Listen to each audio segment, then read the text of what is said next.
Olá, pessoal, tudo bom? Estou gravando esse vídeo com um grande amigo meu, o Dr. Alexandre Dubé, e a gente vai conversar um pouquinho sobre a consulta pré-anestésica. O Dr. Alexandre Dubé, ele é médico pela Universidade de Pernambuco, ele fez a residência médica em anestesiologia pelo Hospital das Clínicas de Pernambuco e ele tem um título de especialista em anestesiologia pela Sociedade Brasileira de Anestesia e também possui outro título, que é o título superior em anestesiologia, que permite com que ele seja preceptor também em relação aos jovens anestesiologistas ou quem tiver aí em treinamento. E mais do que isso, obviamente, o Dr. Alexandre Dubé é meu amigo, um grande irmão, e ele vai falar aí sobre a consulta pré-anestésica. Fala inicialmente o que é essa consulta aí pré-anestésica, Alexandre. Olá, pessoal. Bem, é uma honra estar aqui falando para vocês nesse momento de pandemia. A consulta pré-anestésica, que é feita no ambiente extra-hospitalar, ela é uma consulta médica comum, mas que já consegue fazer com que o anestesiologista conheça a paciente e as suas peculiaridades que podem influenciar no dia da cirurgia. Então, é uma consulta que foca principalmente nas comorbidades da paciente, ou seja, aquelas doenças que ela já tem de longa data ou que surgiram durante a gravidez, e também foca muito nas medicações que ela vem tomando, tanto antes da gravidez como durante a gravidez, e também ajuda a facilitar e dar uma noção à paciente da logística, de como é que vai ser no dia da cirurgia, o passo a passo. A gente sempre dá uma recapitulada nisso. Massa, Alexandre. A gente até já passa algumas orientações pré-operatórias para as nossas pacientes, né? Eu acho que você deve receber lá no nosso cartão de pré-natal e a gente orienta alguns pontos, né? Que são importantes. Mas antes da gente chegar nessas orientações, em relação a uma cesariana comum, o que é que você explica? Porque a paciente chega para você e fala, doutor, eu morro de medo de anestesista, né? E aí, esse contato pré-anestésico, até através desse vídeo, já que a gente está no período de pandemia, e esse é um momento importante para a gente passar essas informações, o que é que você explica para essa paciente que está com medo? Como é que você explica como que vai ser o procedimento anestésico? A anestesia para cesariana, diferente da anestesia em algumas outras clínicas cirúrgicas, ela tem a diferença de que a gente faz sem sedação. Já para tanto evitar que vá o sedativo pelo sangue para o bebê, como também para evitar que a mãe não lembre do momento do nascimento do filho. Então, a gente tenta explicar, primeiro, que realmente a anestesia para cesariana evoluiu muito nos últimos anos. É uma anestesia relativamente antiga, quando comparada com outras técnicas cirúrgicas. É uma cirurgia já que assim, é consagrada e é bem segura para os padrões atuais. Sem dúvida, é uma cirurgia que tem um grau de segurança muito aceitável. A gente conversa dizendo que realmente a técnica consagrada de anestesia para cesariana é a famosa raquianestesia, que é aquela famosa furadinha nas costas, né? A raquianestesia também é uma técnica anestésica bem antiga, tem mais de 100 anos que foi inventada. De lá para cá, ela evoluiu muito. A gente trabalha com material, hoje em dia, de primeira qualidade, então as agulhas são bem finas, é tudo estéril, descartável. Então, a gente consegue fazer com que a gente tenha um grau de segurança e tolerabilidade do pós-operatório muito bom para os pacientes. Massa, do B. Tem uma pergunta que elas sempre me fazem, sabe? Principalmente porque às vezes começa a acessar alguns outros sites assim, de pessoas que não trabalham com a mesma metodologia que a gente, e é uma unanimidade entre os nossos anestesiologistas. Eu já trabalho em obstetrícia desde quando eu era acadêmico, né? Em 1998, 1999. E, em geral, as anestesias que são dadas, que são executadas, são a do tipo raquianestesia. Mas elas perguntam primeiro duas coisas. A diferença entre raquianestesia e anestesia peridural e por que se opta pela raquianestesia do que a peridural. Inclusive, alguns sites que falam sobre, por incrível que pareça, humanização, eles preconizam que a peridural ela é melhor do que a hack. Eu não consigo compreender, eu não sei por que isso aí, e eu gostaria que você explicasse, né, os dois pontos, né, a diferença entre as duas anestesias e por que a hack é preferível do que a peridural na anestesia para cesariana. As duas técnicas podem ser usadas para anestesia para cesariana sem nenhum problema. Porque aqui em Pernambuco a gente prefere fazer hack a peridural para cesariana. Primeira coisa é que, como a gente falou, como a gente não ceda a paciente, uma primeira coisa que chama atenção para a paciente também é que a hack a gente usa uma agulha bem mais fina do que a peridural. Então, a gente consegue fazer com que a punção seja uma punção mais confortável para a paciente. Eu mesmo raramente uso anestésico local na pele da paciente, porque depois de um tempo eu comecei a ver que a injeção do anestésico local na pele da paciente doía mais do que a furadinha da agulha da hack. Então, eu terminei já meio que deixando esse passo de lado. Por outro lado, na peridural, como a agulha é realmente bem mais grossa, a gente tem que fazer a anestesia local em 100% dos casos. Então, termina sendo um procedimento um pouco mais desconfortável para a paciente.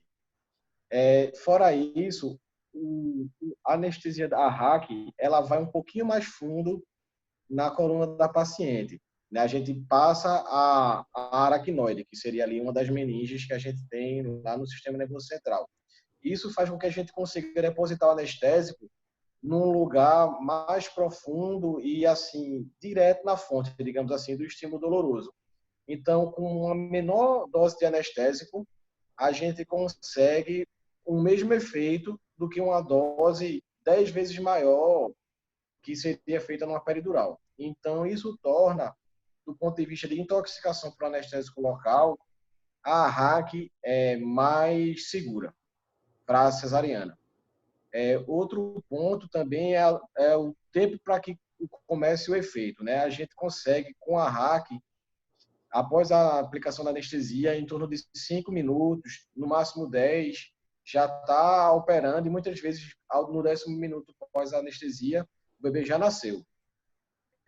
Diferente da peridural, que após a aplicação, a gente tem que esperar um pouquinho mais, em torno de 20, 30 minutos, para conseguir um nível anestésico mais satisfatório.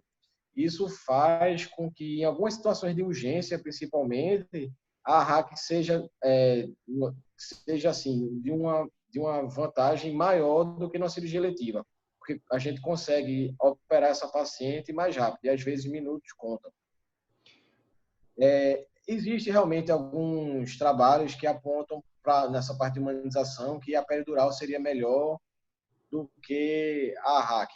Esses trabalhos focaram em ver principalmente a questão da hipotensão da materna durante a anestesia, porque tanto a hack quanto a peridural, elas, ao longo da cirurgia, vão causar uma diminuição da pressão arterial da paciente.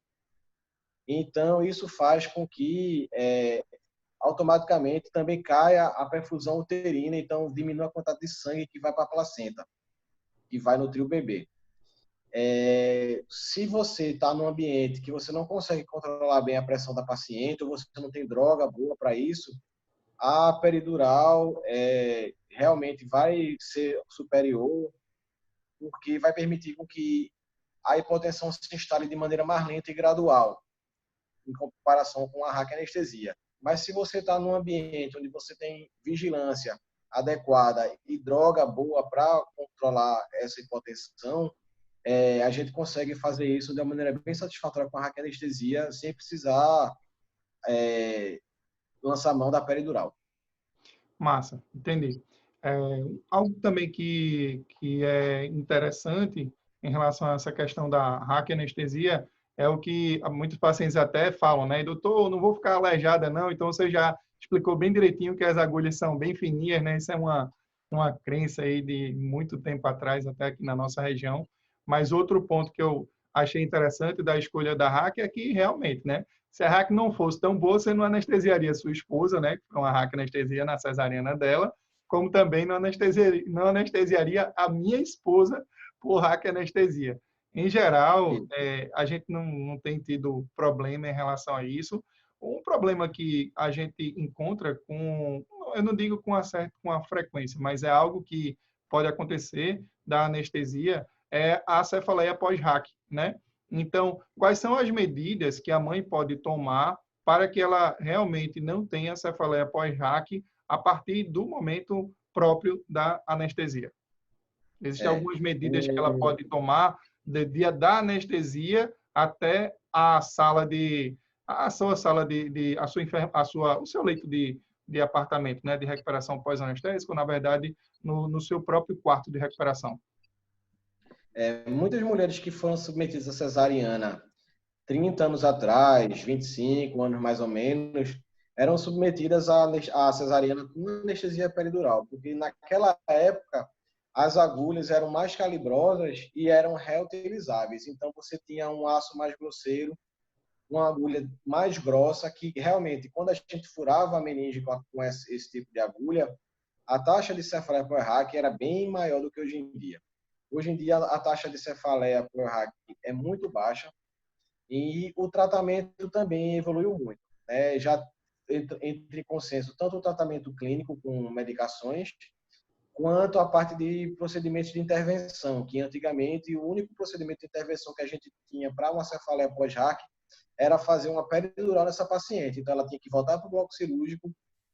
Geralmente era um procedimento feito por 2 anestesistas, que a gente fazia uma peridural nessa paciente, só que em vez de injetar anestésico local na coluna dela, a gente injetava uma pequena quantidade de sangue proveniente dessa própria paciente. E isso fazia um tampão, que a gente chamava de tampão sanguíneo, na coluna dela, que melhorava a cefaleia pós-hack.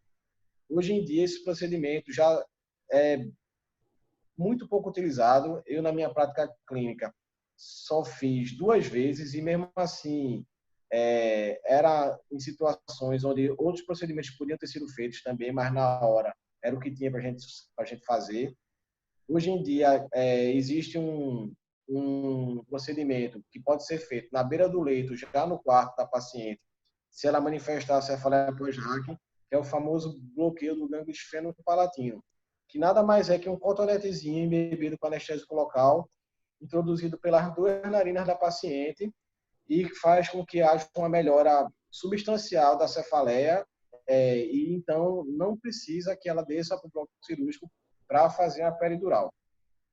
Massa. Eu queria só dar uma lembrada como é o roteiro, né? O passo a passo, né? Na maior parte das vezes, além da consulta pré-anestésica ou dessas orientações que a gente está dando aqui agora, você chega antes para visitar a paciente, explica sobre o procedimento, que vai colocar uma agulha na coluna, etc e tal, e vai colocar anestésico, depois ela precisa se deitar, tarará, tarará. Então, você já explica esse passo a passo. Ou em algumas situações excepcionais de urgência, que realmente a gente não controla e precisa estar logo lá na sala de cirurgia, você também explica, isso eu já vi ao longo desses 10 anos que a gente trabalha junto, e você já explica também a própria paciente imediatamente antes do procedimento. Mas eu queria tirar ainda algumas dúvidas, que eu acho até interessante, né? Quando você faz a raquianestesia, a paciente tem que deitar logo, não é isso? Justamente por Isso. conta do efeito da hack, eu queria que você explicasse isso. E aproveitando, que a gente só faz a pergunta 2 em 1, né? Não pode ser tão simples assim, mas eu queria que você falasse da questão do decúbito depois da cesariana, se ela pode elevar a cabeça, baixar a cabeça, se tem alguma coisa a ver aí com a recuperação dela e o risco até da questão da cefaleia pós-hack. Certo. Quem já fez alguma anestesia com raquianestesia ou que conhece pessoas que já foram operadas com hack, as pessoas falam justamente isso, que assim que a gente aplica a anestesia, a gente pede para deitar rapidamente. Por que a gente pede isso? Porque, na verdade, o anestésico que eu injeto na coluna da paciente, ele é mais pesado do que o LCR, que é o líquido cefalorraquidiano. Então, na hora que eu injeto aquela medicação na coluna da paciente, se a paciente permanecer sentada, aquela medicação vai se precipitar nas fibras nervosas mais baixas e não vai dar uma anestesia de qualidade para uma cesariana, que precisa que a gente deixe a barriga toda dormente. Então, na hora que ela se deita, esse anestésico ele se espalha, permitindo que haja um bloqueio de várias fibras nervosas, não só naquele local onde a gente injetou, mas muito mais acima, na coluna da paciente. Quando a gente pede para deitar, às vezes, inclusive, a gente mesmo pega a mesa cirúrgica e dá uma discreta inclinação com a cabeça da paciente um pouco mais para baixo, justamente para facilitar essa dispersão de anestésico para essas fibras nervosas que vão inervar a barriga como um todo. Isso é um motivo pelo qual a gente deita a paciente mais rápido. Em relação ao decúbito da paciente no pós-operatório, assim que a paciente se sinta bem para se sentar e depois de se alimentar, que ela já se sinta bem para deambular, isso pode ser feito sem nenhum problema.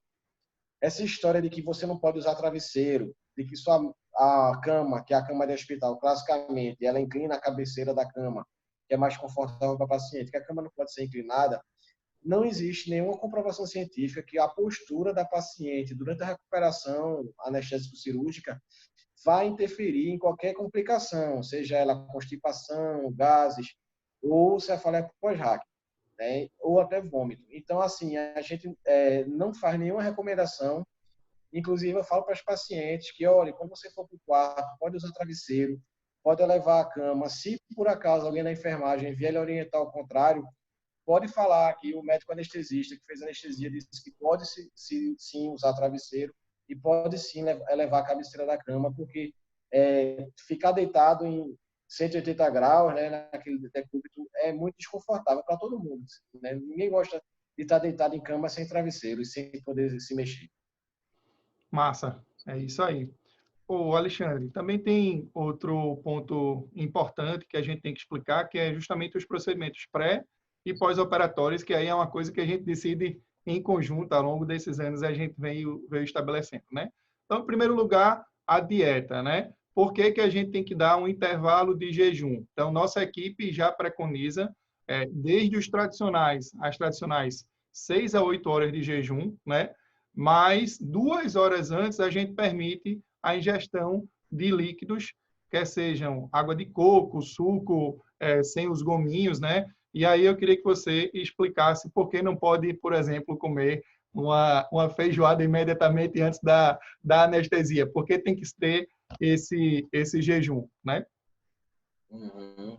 Bom, essa relação do jejum, né? Quase todo mundo que vai se operar já sabe que vai ter que se submeter a algum tipo de jejum, porque alguém da família já se operou e isso vem de uma recomendação muito antiga na anestesiologia que mostrou que pacientes que iam para se operar em jejum tinham menos complicações respiratórias. Isso, resumindo bem, era feito em anestesias gerais. Só que a pessoa tem que ter em mente que qualquer cirurgia que você vai fazer sobre anestesia local, sobre raquianestesia, qualquer tipo de anestesia que não seja geral, primeiro, ela pode eventualmente virar uma anestesia geral, seja porque teve alguma complicação cirúrgica, alguma complicação anestésica, um choque anafilático, qualquer coisa. Então, assim, em último caso, essa anestesia pode ser convertida para anestesia geral, por algum problema. Então, a gente tem que estar com a paciente preparada para ser submetida a uma anestesia geral, mesmo que o ideal seja a RAC e o que seja feito vai ser a RAC, ela tem que estar pronta para ser entubada e é submetida à anestesia geral. Então, esse é o principal motivo pelo qual a gente pede para que a paciente ela esteja com jejum de 8 horas para comida sólida e 2 horas para líquidos claros, que a gente vai falar mais na frente essas definições.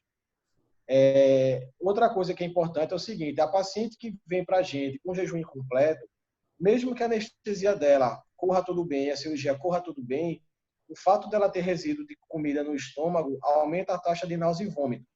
E é uma coisa bem desagradável, a paciente está no meio ali da cesárea, deitada, tendo que vomitar, botando a cabeça de lado, às vezes com o bebê junto, ali o pediatra querendo mostrar o bebê para a mãe e a mãe enjoada, querendo vomitar. Então, esses são os dois principais fatores para que a gente recomenda esse jejum mais prolongado, né? Então, qual é a recomendação básica que a gente sempre dá? Habitualmente, os pacientes da nossa equipe são operados pela manhã. Então, ali no intervalo entre 6 e 8 da manhã, a paciente está sendo submetida à cirurgia dela. Digamos que a paciente vai ser submetida à cirurgia às 6 da manhã. Qual é a recomendação padrão que a gente dá? Olha, se você vai ser operado às 6 da manhã, seu jejum começa às 10 da noite, para completar 8 horas.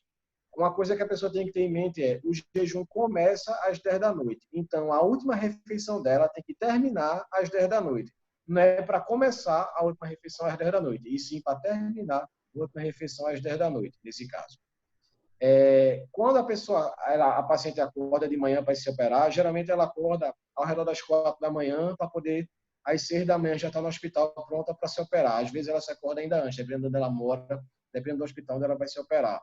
Então, qual é a recomendação básica que a gente dá? Acordou, está se arrumando para sair de casa, vai tomar o seu copo de líquido, né? Seja ele água de coco, suco sem os gomos, que a gente falou, sem leite. São os famosos líquidos claros. Líquido claro não quer dizer que a cor do líquido é clara. A gente chama de líquido claro, foi uma tradução do inglês um pouco arbitrária, que eles chamam de clear, na verdade. Então, são aqueles líquidos sem resíduos. E são líquidos que não vão produzir resíduo no estômago.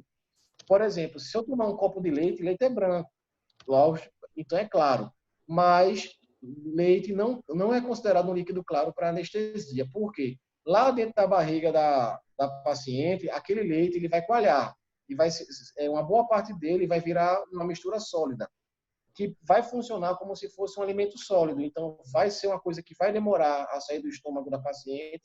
Logo, a gente tem que evitar. A paciente gestante, ela já tem uma tendenciazinha a refluxo, algumas pacientes que já tinham, termina piorando um pouco mais, mas, via de regra, se ela não está em trabalho de parto, o esvaziamento gástrico, ele responde a uma cinética parecida com o que a paciente tinha antes de estar grávida. Então, a gente vai conseguir, sim, um esvaziamento gástrico satisfatório se ela respeitar essas horas que a gente fala de jejum. Diferente da paciente que está em trabalho de parto. A paciente que está em trabalho de parto, durante o trabalho de parto, já é conhecido que o estômago ele diminui a contração. Então, logo, se ele diminui a contração, vai haver um retardo nesse esvaziamento. Então, mesmo se ela já teve um jejum de 8 horas ou mais, essa paciente ela pode sim ainda ter resíduo no estômago e ter risco maior de broncoaspiração ou de náusea e vômitos durante a cirurgia. Então, a gente tem que ficar atento às pacientes que vão se operar também e já estão em trabalho de parto mais prolongado. Que essas pacientes elas têm um risco maior de vomitar durante a cirurgia. Beleza, Alexandre. Eu queria também lembrar da questão também das medicações, né? Então, eu vou passar uma lista geral e aí você vai me dizendo as particularidades, não? Então, desde as medicações que elas já usam, então, as vitaminas em geral, eu recomendo que elas tomem no horário do almoço, e aí não vai ter problema, ou do jantar também não vai ter problema. Mas as medicações antihipertensivas, se é uma gestante com hipertensão que fazia uso de medicamento antihipertensivo, ela sempre tem dúvida se ela tomava pela manhã, se precisa tomar ou não. Medicamento para tireoide também é outro questionamento. E vamos logo falar dos outros dois, né? Em geral, o anticoagulante, a enoxaparina, quanto tempo precisa, em geral, de intervalo para se operar, e o ácido acetil salicílico. Se você se lembrar de alguma outra medicação que você julga importante falar, abre você recheia aí com seus comentários. Bom, então vamos lá. As vitaminas, toma normal, não tem nenhum problema. Os antihipertensivos, eles podem ser tomados normalmente. O único antihipertensivo que a gente geralmente evita logo no dia da cirurgia são os famosos IECAs, né? Que é captopril, enalapril, e os BRAs, né? Losartana, valsartana e por aí vai. Peraí, deixa eu só interromper um pouquinho aí, porque IECA, os IECAs são os inibidores da enzima conversora de angiotensina, é um tipo específico de antihipertensivo. E o BRA é o bloqueador do receptor da angiotensina. Pronto, exatamente. Então, esse nome feio aí, BRA e ECA... Esses já não são usados por gestantes, de qualquer jeito, né? Então, a gente não vai se deparar com o paciente usando isso em cirurgia obstétrica. O clássico que a mulher vai estar tomando geralmente vai ser a metildopa a nifedipina ou a hidralazina, né? Esses antihipertensivos podem ser tomados normalmente no dia da cirurgia, não tem nenhum problema. Remédio de tireoide, o famoso levotiroxina, né, Puran e por aí, Levoide, não só pode, como deve ser tomado no dia da cirurgia. Então, quando a paciente acorda, ela toma habitualmente, geralmente já em jejum, né? Essas drogas, elas são feitas para serem tomadas em jejum pela manhã. Então, durante todo o pré-natal dela, se ela está tomando, ela já devia estar tomando essa medicação de manhã cedo, meia hora antes do café da manhã. Então, ela vai acordar no dia da cirurgia e vai tomar o comprimido dela com aquele copo de líquido que a gente disse que ela podia tomar, sem nenhum problema. E vai se internar. O ácido acetil salicílico, para a cirurgia obstétrica, não tem nenhuma contraindicação para a gente fazer ele no dia da cirurgia. Ele pode ser feito sem problema. A gente evita mais em caso de cirurgias oftalmológicas ou neurocirurgias, mas cirurgia obstétrica pode ser feito sem problema. Já o Clexane, né, que é o famoso enoxaparina, que é a droga em si, a heparina de baixo peso molecular, essa sim é o calo da gente, né? Por quê? Porque muitas vezes a mulher toma à noite ou toma em determinado horário e logo após isso, ou entra em trabalho de parto, ou descobre um sofrimento fetal, alguma coisa que vai ter que se operar em caráter de urgência. E aí a gente fica numa situação complicada. Por quê? A heparina de baixo peso molecular, assim como outros anticoagulantes que podem ser usados, eles realmente aumentam uma complicação, tanto da RAC quanto da pedural, que é um hematoma que pode acontecer na coluna. Esse hematoma ele pode se manifestar desde só uma dor nas costas até uma lesão nervosa e, em último caso, em caso extremo, pode evoluir, inclusive, para uma lesão de medula, né? Então, a pessoa vai ter dificuldade de andar. Por isso que a gente evita tanto o uso dele imediatamente antes da anestesia. Então, qual é a recomendação mais segura? A Sociedade Brasileira de Anestesia publicou a última recomendação se eu não me engano, em 2014. Nesse artigo, a enoxaparina particularmente, ela em doses profiláticas, que é o que a gente habitualmente usa na obstetrícia, ela deve ser suspensa de 10 a 12 horas antes do bloqueio. Então, o que é que isso quer dizer? Se a paciente vai ser operada de 6 da manhã, ela tem que tomar a última dose da enoxaparina dela de 6 da noite. Mas o que é que acontece quando a gente acabei de tomar e precisa me operar? Nesse caso, se você acabou de tomar e vai precisar se operar, a anestesia vai ser feita com anestesia geral. Não é o que a gente habitualmente escolhe. Infelizmente, não vai conseguir assistir ao nascimento do bebê, mas é a indicação mais segura para a mãe nesse momento. Uma recomendação que a gente sempre faz é o seguinte: começou a perder tampão mucoso, está sentindo contrações na barriga, que é o que a gente chama de pródomos, perdeu líquido, né? Alguma coisa que denote que você vai entrar em trabalho de parto em curto prazo, para tudo, liga para o obstetra e esclarece com ele se já é para ir para o hospital, se não é, se já é para tomar a dose de enoxaparina ou não é. Habitualmente, quando a gente vê esses sinais de que a mulher vai entrar em trabalho de parto, a gente já pede para a mãe não tomar a dose da enoxaparina que está por vir, já pensando que ela vai ser operada nas próximas horas. Então, a gente evita para poder justamente não estar nessa sinuca de bico de ter que fazer anestesia geral numa situação em que tanto a gente quanto a mãe quer permanecer acordada, né? Então, a gente quer que ela permaneça acordada porque sabe que é o melhor para ela e ela quer permanecer acordada porque quer ver o nascimento do filho, que ela esperou tanto tempo para ver. Ok. E o AS? O AS ele pode ser usado sem problema. Existia uma recomendação de suspender o AS 7 dias antes de cirurgias. O AS, quando está usado só ele, sem clopidogrel ou outros antiagregantes plaquetários, ele pode ser usado sem problema até o dia da cirurgia. Em geral, a gente acaba interrompendo na 35ª ou 36ª semana, né? E assim, eu confesso, e lógico que a gente não vai brigar com isso, nunca brigou esse tempo todinho, Mas eu confesso que, em geral, eu ainda sou meio conservador e prefiro aguardar um pouquinho aí de, sei lá, pelo menos uns 7 dias. Mas aí é bom, agora ficou o desafio aí, fiquei curioso, vamos atrás disso aí, né? Preto no branco. Um artigo aí que, ou recomendação de uma grande sociedade que realmente diga que não tem problema nenhum. Porque é diferente para Alexandre, que está lá na anestesia, ele ficou preocupado, né? Com os riscos que pode acontecer da anestesia em relação às complicações anestésicas, mas também existem as complicações do ato cirúrgico, né? Então, maior risco de sangramento, então a gente tem que estar prestando muito, tem que estar muito atento a essas situações.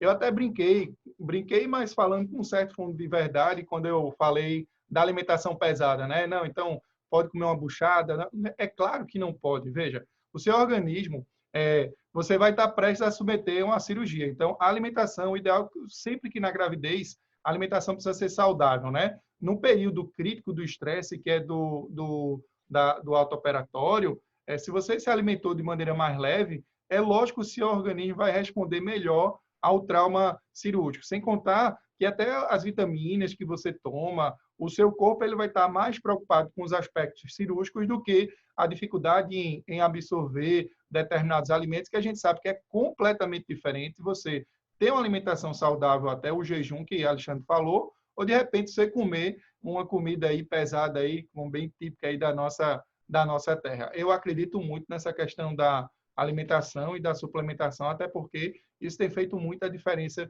nos casos que a gente acompanha. Bom, fora isso, eu queria que você...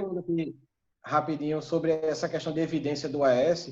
O grande problema das evidências no AS é que elas são construídas em cima de outro público que toma o AS, que é o doente coronariopata, que é aquele paciente que já infartou sob risco de infarto. Então, quase tudo que a gente tem de evidência científica em uso de AS perioperatório não está no público de gestante, e sim está no público do doente cardiopata, que se tomar, pode infartar. Então, pesando o risco de um infarto frente à chance de um hematoma, um seroma maior, baseado nisso, realmente o consenso foi liberado para que se mantenha o uso de AS, excetuando-se cirurgias oftalmológicas e algumas cirurgias neurológicas, que aí precisam realmente de um controle de sangramento bem radical. Fora isso, está liberado para quem quiser fazer. Agora, realmente, na questão de uso de AS para paciente que vai ser submetido a cesariana, não tem muita coisa publicada, não. Em geral, é como eu te falei, a gente suspende uma semana antes, pelo menos. Beleza. Vamos agora passar depois do intra, né? Então, vai lá, anestesiou e a paciente logo pergunta, doutor, de que horas que eu posso beber água, de que horas que eu posso comer, de que horas que eu posso andar, se eu tivesse sondada, como é que vai acontecer? Então, fala um pouquinho sobre isso. Pronto. O pós-operatório da paciente vai depender muito do que a gente injetou na coluna dela, né? Habitualmente, eu injeto 3 drogas diferentes. Eu injeto o anestésico local e injeto 2 drogas que são da mesma classe, que são os opioides, que é a morfina e o fentanil. Por que eu injeto 2 drogas da mesma classe, já que elas vão ter efeito parecido? É porque o fentanil ele começa a agir rapidamente e também vai embora rapidamente. E a morfina ela começa a agir mais tarde e também dura mais o efeito. Então, no pós-operatório imediato, a gente vai lidar com o efeito de 3 drogas diferentes. O anestésico local, que é a bupivacaína que a gente faz, no pós-operatório, classicamente, o que é que a gente vai ter? A paciente vai para a sala de recuperação e, às vezes, até para o quarto, sem conseguir mexer direito as pernas ainda. Isso é efeito do anestésico local, tá certo? Depois a gente vai ter o efeito dos opioides. E aí, esse efeito do anestésico local vai durar ali em torno de 2 a 3 horas após a cirurgia. Depois disso a gente vai ter os efeitos dos opioides. O fentanil, ele vai dar um efeito cinético com a morfina. O que é cinético? É um efeito somatório. Então, as 2 drogas causam o mesmo efeito colateral, que é o prurido, que é a famosa coceira. Então, é normal a paciente, ainda durante a cirurgia, mais para o final, começar a se queixar de coceira, principalmente no nariz, na face, nessa região do peito. Por que essa região está coçando? Porque é a região que não está anestesiada, porque daqui para baixo está anestesiada, então ela não está sentindo, mas ela estaria com coceira também na coxa, na barriga, mas como essa região não está anestesiada, a coceira fica mais na parte superior dela. Essa coceirinha acompanha a paciente aí por mais algumas horas, não tem nada a ver com alergia, não é uma reação alérgica, não causa nenhum risco de vida à paciente. Então, é só esperar um pouquinho que vai passar. Outros dois efeitos que a gente vai ter maiores no pós-operatório, efeitos colaterais, que eu chamo, é a retenção urinária, que é um dos motivos pelo qual a gente passa a sonda vesical na paciente. Então, toda paciente da nossa equipe que vai ser submetida à cesariana, ela sai com a sondinha coletando o xixi.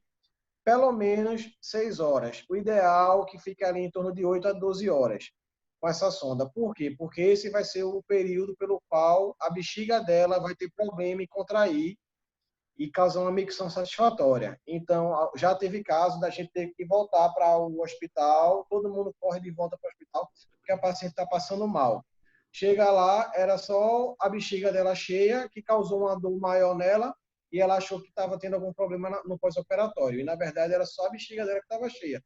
Depois que passou a sonda, diminuiu.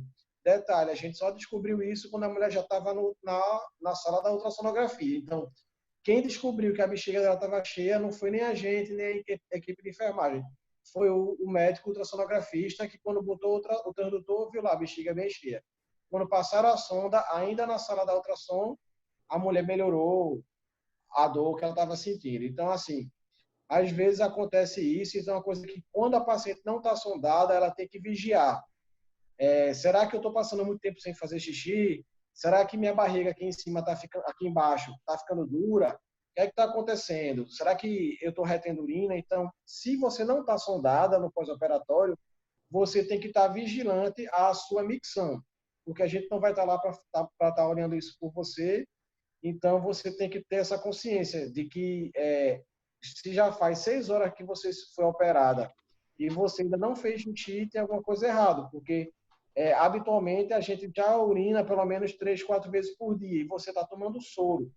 Então, é outra coisa que aumenta o volume de urina. Então, é normal que a pessoa, quando não tiver sondada, procure urinar o mais rápido possível para evitar que a bexiga fique muito cheia.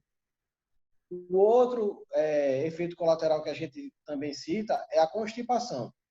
Então, mulheres que já são constipadas e que pioram durante a gestação, tendem a piorar ainda mais no pós-operatório imediato, nas primeiras 24, 48 horas. Aí a gente tem dois motivos.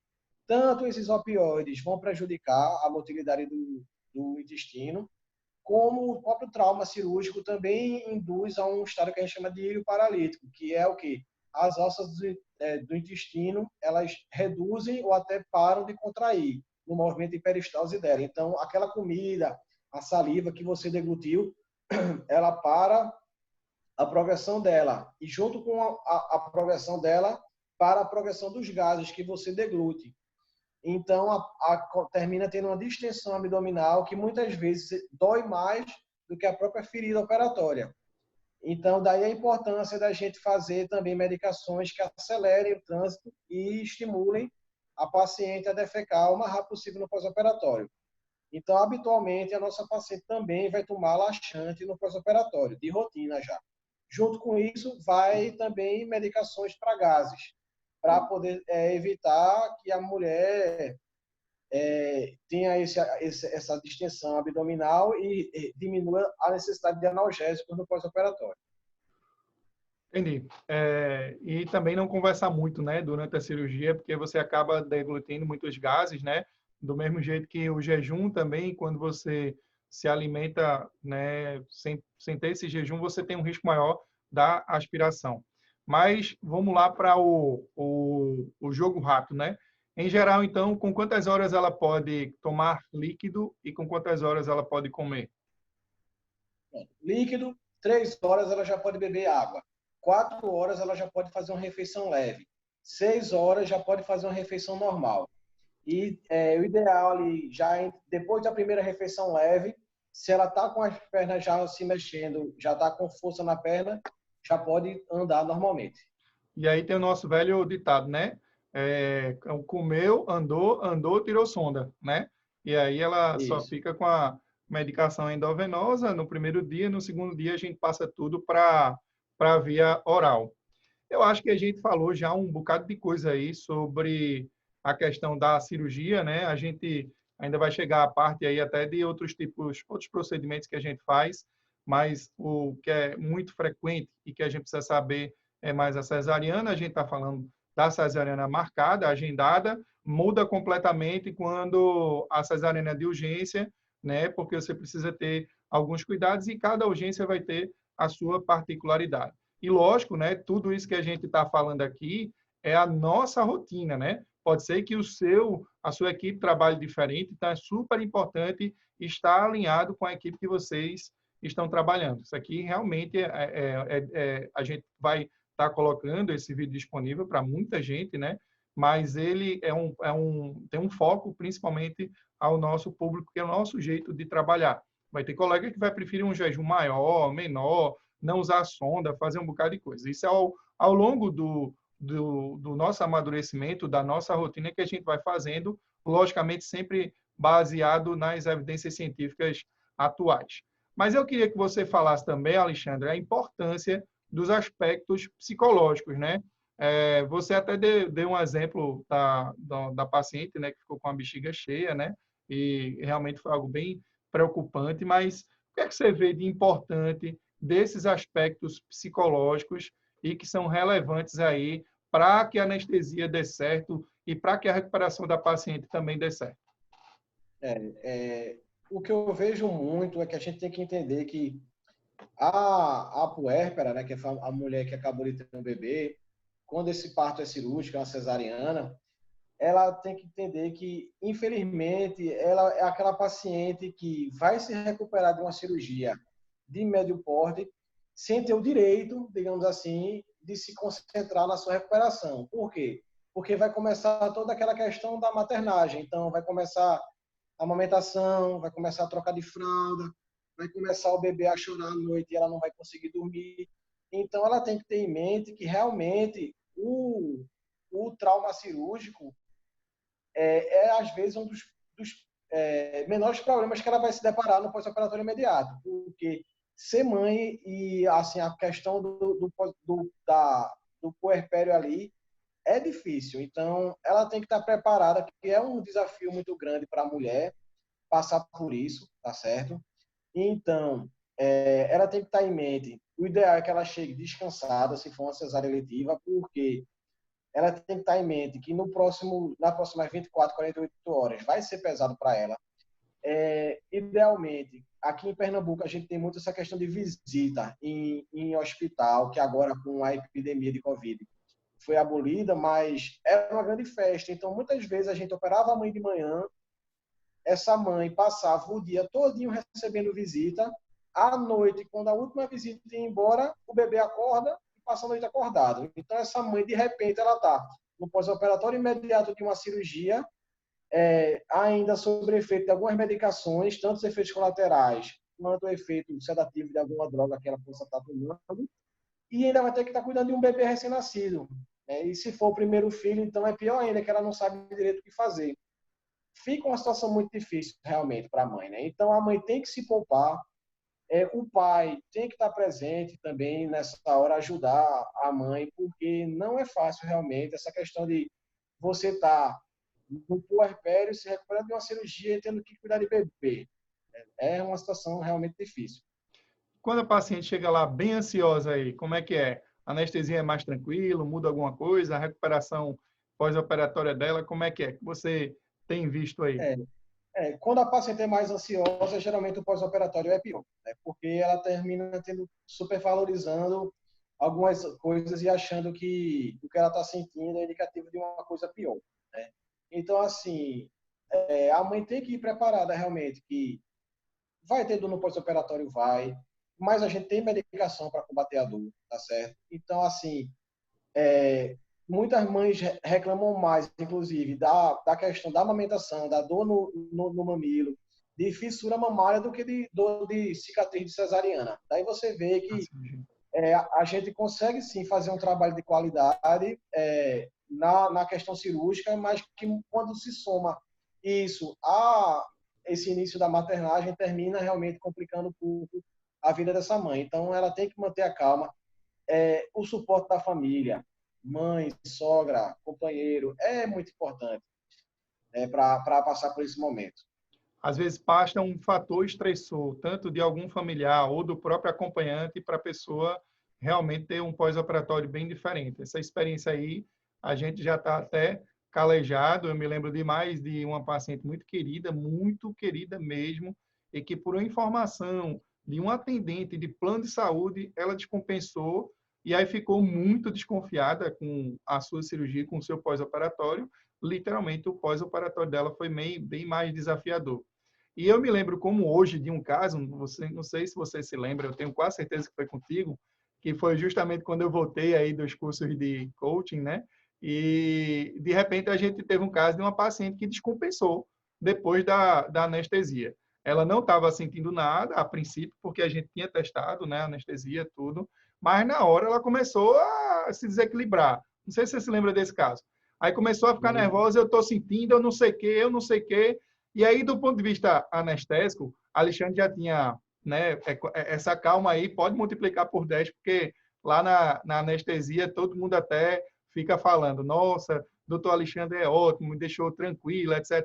Eu fico até com inveja e com ciúme, porque não é para elogiar muito ele, não, que eu passo os 9 meses, às vezes antes do parto e depois do parto. Então, o cara vai lá, coloca uma agulhinha, vai uma conversa mole, não sei o quê, e minhas pacientes ficam, né, admirando demais o seu trabalho. Eu acho isso massa, lógico, estou brincando, mas cai uma pontinha, tem uma pontinha de ciúme. Mas, voltando ao caso aí em questão, apesar da calma de Alexandre, a gente teve uma situação que a paciente ficou completamente descompensada. E foi aquela agonia. E sob a ótica anestésica, existiam duas opções, que é aquele negócio de dicotomia, né? Ou isso ou aquilo, né? E nesse isso ou aquilo você tem uma série de coisas que dá para fazer, e aí você tem que usar a criatividade.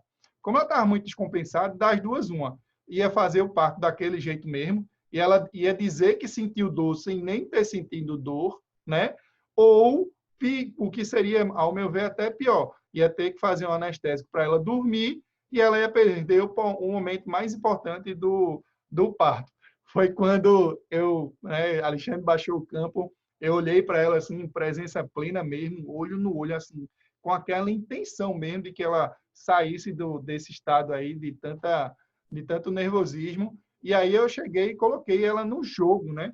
Que é justamente como você falou do preparo, né? A paciente sim tem que estar preparada como vai ser o seu pós-operatório, tem que saber da dificuldade da maternagem, do aleitamento e de outras coisas, né? Mas assim, eu cheguei para ela em presença plena, olhei nos olhos dela e disse: ó, fulana, não vou dizer o nome dela, lógico, esse é o momento mais importante da sua vida. E a gente precisa muito de você. Só que vai depender de você se você vai querer ver o seu bebê, ver que está tudo bem e transformar esse momento mais importante da sua vida, ou se você vai continuar descompensando do jeito que você está descompensando, e a tendência é ou você realmente sentir mais dores e ter um parto diferente, né, digamos assim, ou até a gente vai ter que sedar e você vai perder o momento mais importante. Isso não foi falado desse jeito, foi bem mais rápido e foi com muito mais presença, né, plena com o paciente. Foi quando, de repente, a paciente ficou mais tranquila, não é isso, Xande? Estou mentindo? Não, tá certo. Ela ficou mais tranquila e, realmente, o parto dela deu tudo certo. Depois, vocês tiravam onda que só comigo, porque eu estava fazendo os cursos, etc. E chegaram para mim e disseram: meu amigo, esse negócio aí é bom mesmo, né? Mas, assim, é super importante esse aspecto psicológico, né? E isso me faz lembrar também assim, das duas principais causas que faz com que a mãe descompense ou fique muito ansiosa ali naquele ato já da cirurgia, depois da anestesia. A paciente ela tem que ter em mente que a gente usa a mínima dose possível para poder livrar justamente os efeitos colaterais. Senão ia ser muito conveniente eu encher a coluna dela de anestésico e aí ela realmente ia ficar naquela anestesia bem profunda, né? Então, por que a gente não faz isso? Porque a gente tem que evitar justamente os efeitos colaterais. evitar a hipotensão, evitar que o coração dela desacelere muito. Então, o que é que normalmente acontece? A gente consegue, sim, com baixa dose de anestésico, anestesiar as fibras dolorosas, que são aqueles nervinhos que transmitem impulso de dor. Mas aí, o que acontece? Muitas vezes, a mãe continua sentindo o que a gente chama de propriocepção. O que é isso? Ela consegue sentir, por exemplo, o pé um pouco troncho, ela consegue sentir a mão do cirurgião passando na barriga dela enquanto ele limpa, Isso. ela consegue sentir a mão do auxiliar com a compressa enxugando a barriga dela. Então, isso ela sente. E muitas vezes, só o fato dela sentir esse estímulo de tato, ela acha que a anestesia não pegou, mas a sensibilidade dolorosa já está, com certeza, já se foi, mas fica essa parte do tato. Então, eu sempre falo para ela, olha, você vai sentir uma pressão na hora da extração do bebê. Por quê? Porque o auxiliar ele vai apertar o fundo do útero para poder o bebê sair pela incisão. Então, você vai sentir uma pressão. É normal. Toda mulher que vai se submeter à raquianestesia sente. Você vai sentir um puxado enquanto o cirurgião está abrindo a barriga. Por quê? Na hora que o cirurgião separa os retos abdominais, ele puxa de um lado e o auxiliar do outro. Então, essa tração é sentida pela paciente. Não é uma dor, mas se a paciente está achando que era para sentir nada e ela sente um puxado, ela acha que aquele puxado é dor. Mas, na verdade, é só a sensação do tato, da pressão ali na hora. Outra coisa que, às vezes, também faz com que a paciente descompense é porque a anestesia, à medida que ela vai anestesiando para cima, ela vai anestesiando a musculatura entre as costelas. Então, o que acontece? Você deixa de sentir o seu tórax expandindo. Isso dá o que a gente chama de dispneia de sensação, que é o quê? Que é uma sensação de falta de ar. Mas quando a gente olha para o monitor, está lá 100%, 99% de oxigênio no sangue. Então, em nenhum momento essa paciente deixou de respirar ou está respirando mal. Mas na cabeça dela, toda vez que ela puxa o ar, o tórax não está expandindo, aí dá uma sensação de sufocamento. Então, a gente tem que dizer para a paciente que isso é normal. E, normalmente, depois que o bebê nasce, que aquela pressão no abdômen é reduzida, a dinâmica respiratória melhora e ela para de valorizar essa sensação. Muitas vezes, o próprio fato dela estar distraída com o nascimento, com o bebê que acabou de chegar, já distrai ela da falta de ar. Então, por isso é importante também, assim que o bebê nasce, o mais rápido possível, o pediatra apresentar para a mãe, que também é uma forma de tirar a mãe da cirurgia e trazer a mãe para o bebê. E aí faz com que ela consiga passar por isso de uma maneira menos traumática. Uma coisa também que é importante, que a nossa equipe, ela sempre preza para que a mãe fique integralmente com o bebê. Lógico, se for gestação de alto risco, o bebê precisar ficar na UTI NEO, nos cuidados intermediários, de alguma maneira isso vai ser, digamos assim, impossível. Mas nossa equipe, em geral, ela se posiciona para que a paciente vá direto para o seu quarto, principalmente agora em tempo de pandemia, né? Tudo que a gente já fazia, agora o pessoal está voltando a recomendar. Mas existem algumas instituições que preconizam a sala de recuperação pós-anestésica, justificando que você pode ter uma vigilância maior. O principal problema que a gente vai ter é em relação à hemorragia pós-parto, que nós já fazemos de maneira profilática, tanto a infusão de ocitocina, como todo mundo faz, e também a administração de misoprostol, que é uma substância que ajuda na diminuição de hemorragia pós-parto. Então, a gente já tem esse cuidado, de maneira que a gente fica mais tranquilo e propenso para mandar sempre a paciente direto para o leito, salvo algumas situações, ou de acordo com a rotina de alguns hospitais. Tem hospitais que realmente preconizam a sala de recuperação pós-anestésica. Mas eu queria falar agora contigo sobre também outros procedimentos, né? Antes de falar sobre outros procedimentos, eu queria que você só falasse um pouquinho também sobre uma particularidade que hoje em dia, graças a Deus, é uma realidade de vários partos. Você que trabalha comigo mais cedo não, bem antes, né? Você sabe que não era assim, né? Então, você ainda acompanhou aquela parte que nem tinha, mas eu queria que você falasse um pouquinho sobre a musicoterapia, né? Sobre se você acha que isso é relevante ou não, ou o que você viu ao longo do tempo. O que é que você acha isso da questão da música aí no ambiente de cirurgia? É bom distrai a mãe também, às vezes vincula com algum momento bom que ela teve em situações anteriores. E o interessante realmente é que toda mãe fizesse a sua playlist, para na hora ela estar ouvindo o que agrada a ela, né? Quando a mãe não traz a playlist, a gente providencia, né? Ou a tua ou a minha.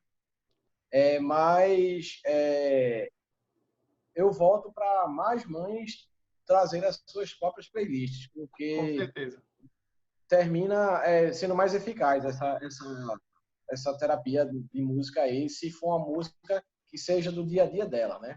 É. Lembra que lá no hospital público, onde a gente trabalhou muito tempo, né, não era rotina, né? Tem muita a gente que colocava, na verdade.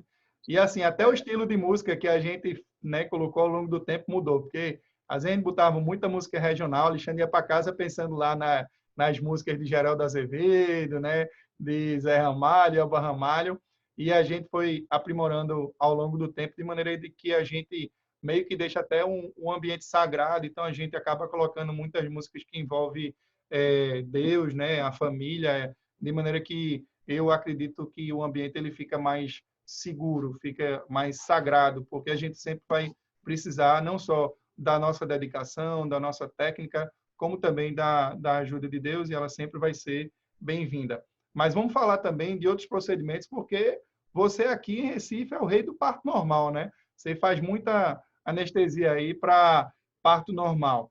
Nesses casos, o que é que você vê? Muda alguma coisa? Porque aí, nesse caso, em geral, é feito uma péria, é feito uma hack. Fala aí sobre as diferenças, que a gente foi, poxa, a gente falou muita coisa sobre hack anestesia, até também sobre péria, mas fala um pouquinho sobre a anestesia no parto normal, como é que funciona. É. A anestesia no parto normal, ela é diferente porque, primeiro, a anestesia que começa e não tem hora para acabar, né? A gente não sabe a hora exata que o bebê vai nascer, então a gente não consegue poder precisar e quantificar uma dose de anestésico que dure aquele tempo todo. Via de regra, o que é que a gente faz? A gente faz o que a gente chama de bloqueio combinado, que é uma hack associada a uma peridural. Então, a gente injeta o anestésico local na hack, em dose bem mais baixa do que seria para uma cesariana, injeta o opioide, no caso, só o fentanil, a morfina praticamente não é usada em analgesia de parto. Associado a isso, a gente passa um cateter de peridural. Por quê? Porque essa primeira dose de anestésico local que a gente faz na hack vai dar um alívio em torno de 2 horas para a mãe, talvez 3. Depois disso a gente vai ter que complementar de algum jeito. E se a gente for ficar fazendo a cada 3 horas uma hack, realmente a gente vai aumentar muito a chance de ter tanto retenção urinária quanto cefaleia pós-hack, já que cada hack é uma chance nova. Então, nesse caso, a gente passa o catéter de peridural, que é uma mangueirinha bem fininha que entra por dentro da agulha. A agulha é extraída, então a mãe fica só com essa mangueirinha nas costas. É uma mangueirinha bem menor do que a mangueirinha, por exemplo, que vem no soro. A gente termina prendendo com o esparadrapo aqui no ombro da mãe e aí, por essa mangueira, a gente consegue aplicar novas doses de anestésico e seguir com o parto o tempo que for necessário, né? Outra diferença é que a analgesia de parto, diferente da cesariana, que a mãe fica sem conseguir andar, depois de meia hora da analgesia, a gente, estando tudo bem, a gente já libera a mãe para andar, para fazer os exercícios de bola, de banqueta, de agachamento, ou qualquer outra coisa que ela queira fazer durante o trabalho de parto, né? Então, ela não fica passiva numa maca, aguardando o período expulsivo dela. Ela vai ficar se movimentando e vai fazer os exercícios ajudar na dilatação dela. Massa.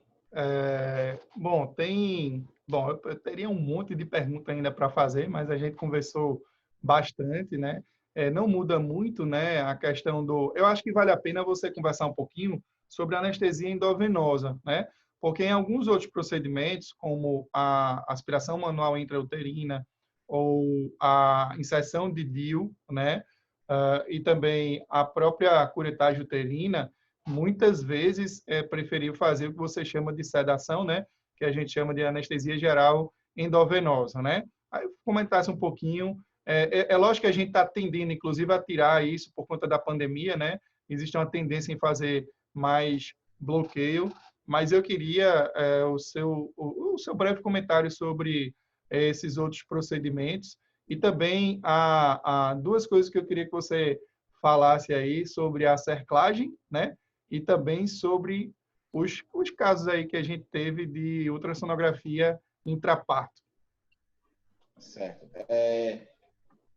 Para a curetagem uterina e a aspiração manual intrauterina, o procedimento é muito parecido, os dois. Então, o estímulo doloroso é parecido, a mil tem um estímulo doloroso um pouco menor, mas geralmente a gente faz, como o Graças falou, com a geral endovenosa. O que é isso? Estando a paciente em jejum e não tendo nenhuma contraindicação para anestésico geral, que a gente usa de rotina, quais seriam essas contraindicações? Uma pressão um pouco mais baixa, que aí no caso a gente vai ter que fazer outro tipo de droga. A gente faz o famoso Propofol, que é uma droga que a gente usa para tirar completamente a consciência da pessoa. Associado a isso, a gente usa um pouco de opioide, que seria aquelas drogas que vão aliviar a dor no transoperatório e no pós-operatório imediato.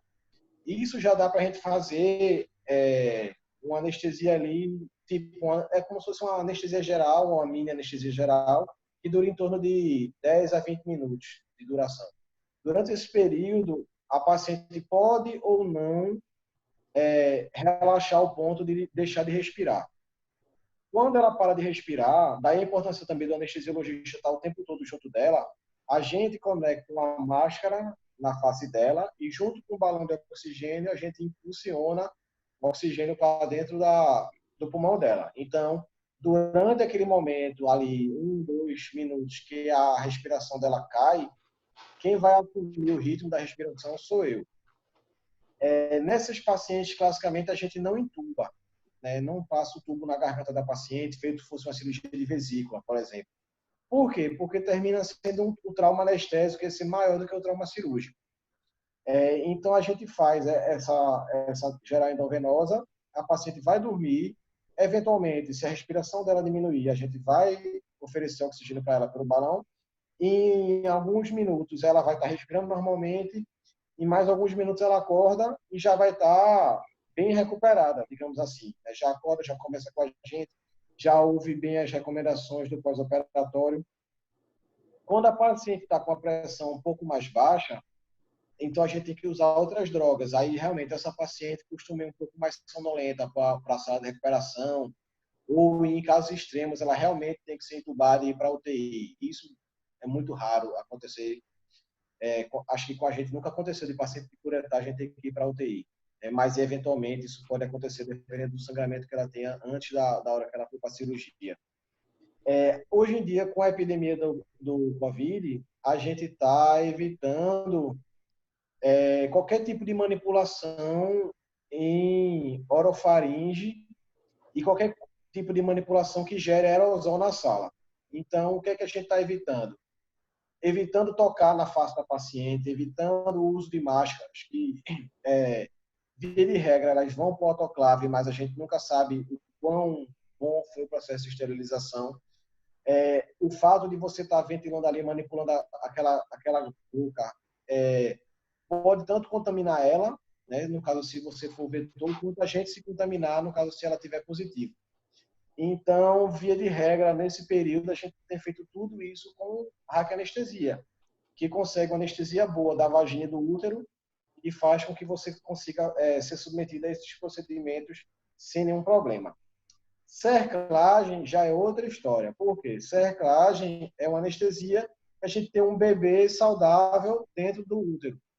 E aí a gente tem que fazer de tudo para expor esse bebê ao mínimo possível de anestésico.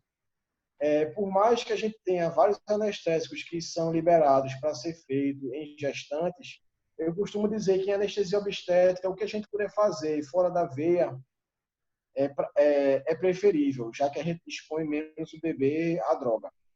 Então, via de regra, o que é que a gente faz? A gente vai, pega a veia da paciente, faz um remedinho para náusea e vômito e aplica a medicação na coluna da paciente. Por quê? Porque a gente consegue, com muito pouco anestésico, fazer uma anestesia muito boa e que ela seja submetida à cerclagem sem precisar de complemento, nada na veia.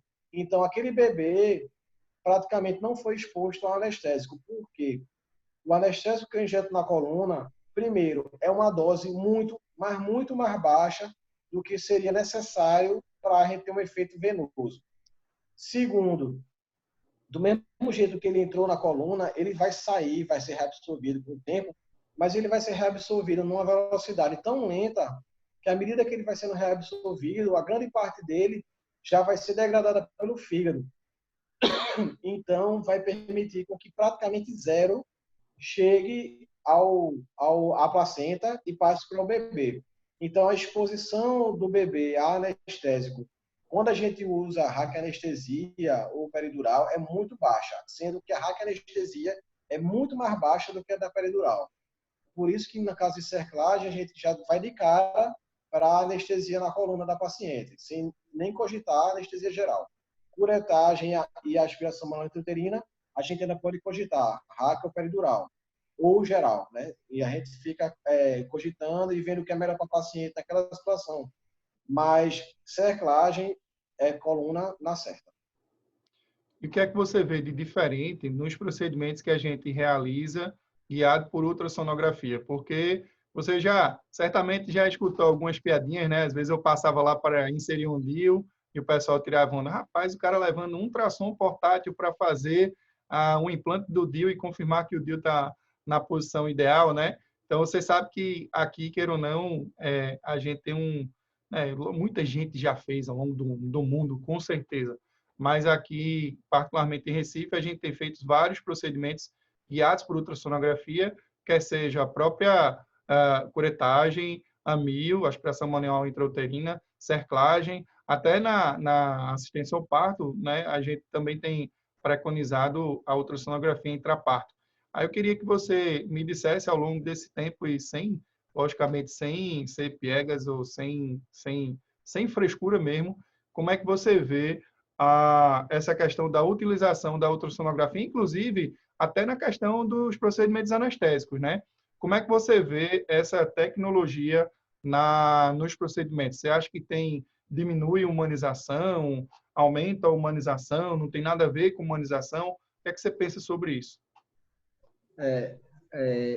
Os procedimentos cirúrgicos e também procedimentos anestésicos, a gente tem aquela junção da ciência com a arte, né? Porque não precisa somente da ciência, mas a gente precisa da habilidade manual da gente, a gente precisa de visão, tato, audição, né? Então, assim, a habilidade manual, tanto para anestesia quanto para procedimentos cirúrgicos. É muito comum, eu sempre digo, olha, a diferença da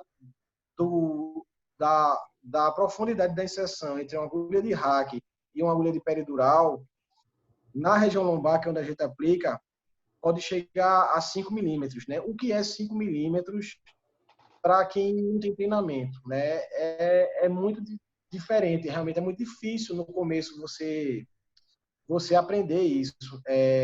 Ao longo do nosso treinamento, o meu na anestesia e o seu na obstetrícia, a gente aprende a fazer muitas coisas às cegas. Então, os procedimentos, a maioria, foram idealizados no século passado, onde o advento do ultrassom ou realmente não existia ou não existia no bloco cirúrgico. Então, a gente é acostumado a fazer coisa às cegas, né? Baseado em outras coisas, palpando um osso, palpando ali um músculo, tateando, e a gente consegue realmente o objetivo da gente. Claro que o ideal é a gente fazer as coisas vendo, né? E o ultrassom está aí para ser o nosso olho dentro do paciente, né? Não é à toa que não só a gente costuma falar isso, mas muitas pessoas falam. A ultrassonografia está cada vez mais acessível e a gente não tem dúvida de que em alguns anos os recém-formados vão sair fazendo ultrassom melhor do que a gente faz ou já fez, né? Porque está se incorporando cada vez mais, a tecnologia está ficando cada vez mais acessível, mais barata e menor. Então, não é raro você ver gente aí com um iPad que conecta um probe de ultrassom, um probe de cardiografia e consegue, na beira do leito, fazer um cuidado melhor do que a gente faz às cegas. Então, qualquer coisa que venha para agregar informação durante um procedimento invasivo é motivo de comemoração e de segurança para o paciente. E tem que ser estimulado o máximo possível, não só por nós, como pelas gestões dos hospitais também, para poder fornecer para a gente, porque realmente deixar essa responsabilidade do material para com o médico fica muito complicado. Entendi. Eu me lembro até, eu não sei se você estava nesse plantão, mas naquele nosso plantão do SUS que a gente estava plantão junto, tinha um grande professor meu, né, que é um arquétipo, uma pessoa que eu considero muito, você também, que é Dr. Zé Carlos, e uma vez eu me lembro, o cara é um dos melhores cirurgiões daqui, ao meu ver, de ginecologia, mas eu me lembro como hoje, ele pedindo, Glaucinho, que ele me chamava assim, vê se tu traz o aparelho de ultrassom, porque eu sempre levava, né, mas muitas vezes deixava no carro para alguma eventualidade, eu deixava no quarto. E ele dizia, traz o teu aparelho de ultrassom, porque a gente tem um caso que a gente precisa discutir. E aí, pô, o cara era o AIS da ginecologia, e aí quando eu cheguei com o ultrassom, realmente foi uma cirurgia difícil que ele tinha feito, e era um caso de uma ruptura uterina, que a gente conseguiu ver pela ultrassonografia, e não esperar de momento imediato, estava estável, a gente pôde dar o diagnóstico e, né, dar uma terapêutica adequada para essa paciente, né? Então, realmente, eu como obstetra não tenho dúvida de que a gente precisa estimular isso, tanto para...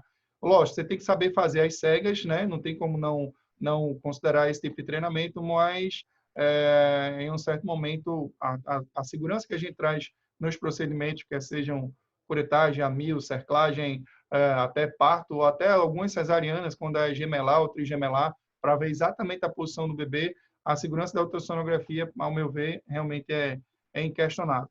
Mas, acho que a gente já está chegando aí ao final dessa grande aula, muito melhor do que, inclusive, eu não posso dizer que é muito melhor do que uma consulta pré-anestésica, mas, assim, certamente a quantidade de informações que a gente deu aqui, você não consegue dar numa consulta pré-anestésica, não nessa profundidade.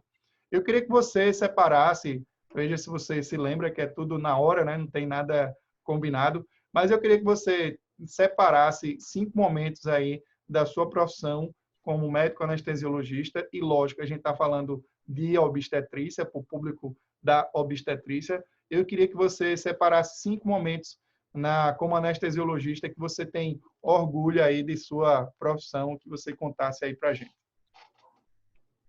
5 momentos, vai entrar aí os 2 nascimentos dos meus filhos, né? Um de cesárea e um de parto vaginal. O nascimento do teu último filho, né? Que eu estava presente também, vai entrar aí, né?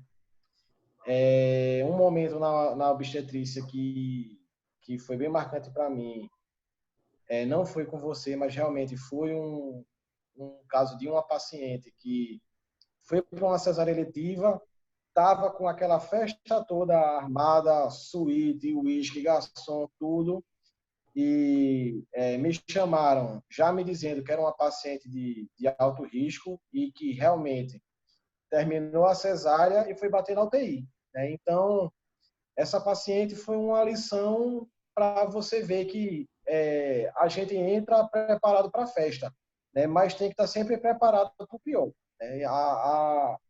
Então, assim, é importante trabalhar com essa responsabilidade de que o momento é de festa, 99,9% das pacientes vão ter uma cesárea tranquila e vão para o quarto após e ver seus convidados, mas que aquele 0,1% que precisa da gente, do extra, né? O extra tem que estar armado, a gente tem que saber o que faz para poder oferecer sempre o melhor e o mais seguro para a mãe.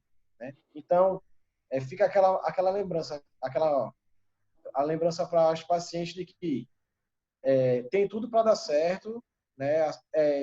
A chance maior é que vai dar certo, mas que se porventura você tiver algum problema, a gente está lá para lhe ajudar. Então, muitas vezes, as pessoas não lembram do anestesista no pós, né? Então, quem foi teu anestesista? Eu não lembro. A gente costuma até brincar, dizendo, se você não lembrou do anestesista, é porque foi tudo bem. Porque ele não precisou nem entrar em ação. Porque, na verdade, a principal ação da gente não é fazer aquela furadinha nas costas. Aquilo ali, a gente, se pegar uma pessoa com um treinamento bem inferior ao nosso, vai conseguir fazer. A principal função da gente é vigiar você durante o ato anestésico e em qualquer sinal que a gente possa ver que você está em risco, a intervenção vai ser rápida, precoce e precisa. Certo. E o quinto? Esse quinto vai ser uma confusão, que eu já estou pensando na minha cabeça que talvez seja um quinto, sexto e sétimo, eu não sei. Ou então, vamos ver o que é que você vai dizer, que pode ter certeza que eu vou ajeitar no final. O quinto momento, rapaz, o quinto momento, por incrível que pareça, Se foi quando você a não gente estava souber, eu digo, tá bom? Mas pode falar. O quinto momento que marcou a gente foi quando a gente estava dando plantão no SUS.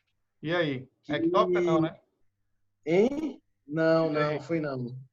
Foi não. Ah, Foi foi longe, viu? que fui longe, foi que eu estava lá no repouso quando vieram te chamar falando, doutor Glaucio, tem uma paciente convulsionando lá na triagem.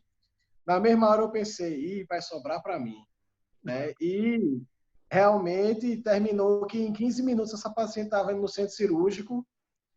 A gente, nesse caso, fez a cesariana com anestesia geral e que no pós-operatório ela foi estubada em sala e saiu melhor do que entrou, porque ela entrou realmente numa situação mais grave, mas saiu bem com o bebê lá e foi tudo certo. Mostra que a gente agindo rápido e agindo em conjunto consegue um resultado muito bom.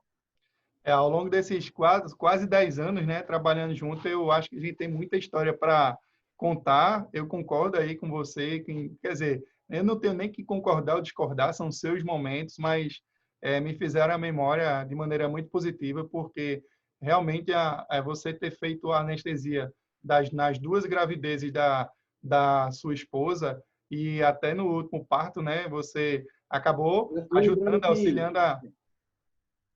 Lembrando que eu fiz anestesia na minha esposa, mas eu tinha colegas anestesistas comigo, Isso, né? Eu não estava só nessa, exatamente. né? É, Doutora exatamente. Elissa na primeira, doutora Suzana na segunda, elas estavam lá comigo porque Se desse o é uma piti, né? responsabilidade muito grande, né? Não dá para você estar nessa sozinho, não. A gente sempre tem essa segurança, né? Do mesmo jeito que no terceiro momento você falou do parto de Miguel, que eu operei, mas estava lá, eu, Cleone e Rui de Deus, né?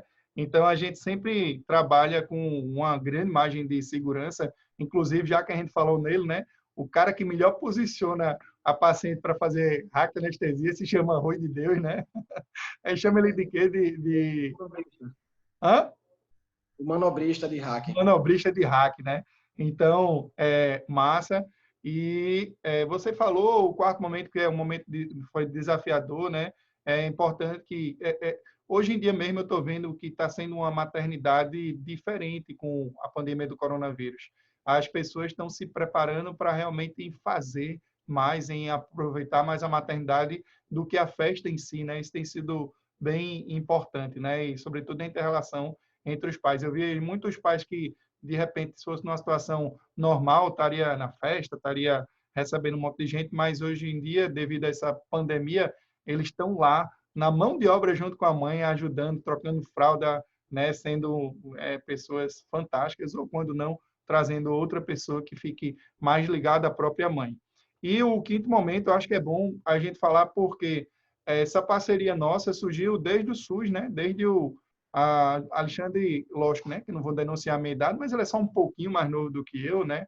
Eu costumo dizer que como se fosse meu irmão mais novo. E a gente pegou muitos casos de emergência lá no hospital público quando a gente trabalhou, e era uma coisa previsível, né? Tinha ectópico que você sabia que ia operar, tinha uma mulher convulsionando, né? Se era eclâmpsia, você sabia que ia resolver. Isso fez com que a gente amadurecesse bastante, eu amadureci muito como profissional graças a você. E tá bom, eu vou ser um pouquinho metido, porque eu sei que você também amadureceu bastante trabalhando comigo e com vários outros profissionais, até porque medicina é assim, tem gente que é mais novo do que outro e a gente aprende com os mais velhos.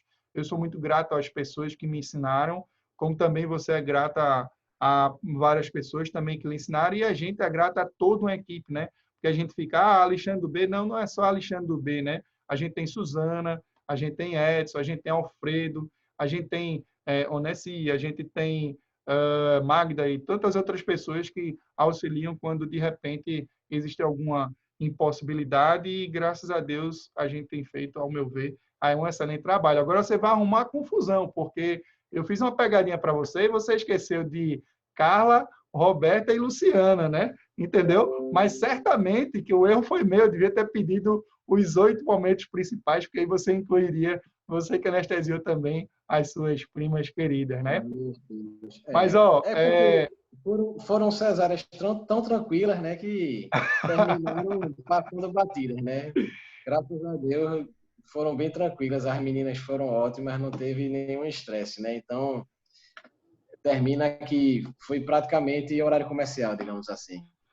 Amigo, palavras finais aí. Você tem alguma coisa aí a dizer aí para as nossas pacientes que assistiram esse vídeo, ou mesmo quem estiver assistindo aí, não necessariamente sendo nossos pacientes?